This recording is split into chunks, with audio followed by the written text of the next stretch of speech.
હું આજે દરેક માતા પિતાને એક વાત કહેવા માંગુ છું. બોર્ડની પરીક્ષા યુદ્ધ નથી. 10મું 12મું બોર્ડ એટલે જીવનનો અંત નથી.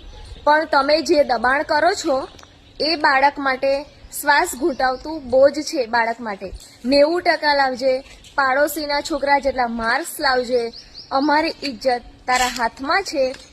શા માટે તમારી અધૂરી ઈચ્છાઓ બાળક પર લાદો છો? દર વર્ષે બાળકો તૂટે છે, કોઈ ડિપ્રેશનમાં જાય છે, કોઈ મોટું પગલું ભરે છે અને આત્મહત્યા કરે છે. માર્કશીટમાં ઓછા નંબર આવે તો ફરી પરીક્ષા છે, પણ જીવન ગયું તો પાછું નથી આવતું. યાદ રાખજો, તમને સમાજને જવાબ આપવો છે કે તમારા બાળકને જીવતું રાખવું છે. ફેસલો તમારા હાથમાં છે. અહંકાર મોટો કે બાળકનું જીવન?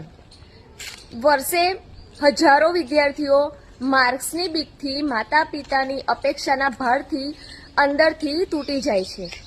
યાદ રાખજો, માર્કશીટમાં ઓછા નંબર આવે તો ફરી પરીક્ષા આપી શકાય છે, પણ બાળકનું જીવન એકવાર ગયું તો પાછું આવતું નથી. તમારું સપનું તેના પર લાદશો નહીં, તેને પોતાનું સપનું જીવવા દો. સફળતા માર્ક્સથી નથી મળતી. સફળતા એ છે તમારું બાળક જીવતું, ખુશ અને સુરક્ષિત રહે. એક પ્રશ્ન, તમે માર્ક્સ પસંદ કરશો કે તમારું બાળક? બાળકને હિંમત આપો, બાળકને પ્રોત્સાહન આપો, બાળકને સુરક્ષિત મહેસૂસ કરાવો. જો કદાચ તેના માર્ક્સ ઓછા પણ આવે તો પણ બાળકને હિંમત આપો. જરૂરી આપણું બાળક છે, માર્ક્સ નથી. દરેક માતા પિતા આ વસ્તુનો ખ્યાલ રાખે. પોતાનું બાળક સાચવો.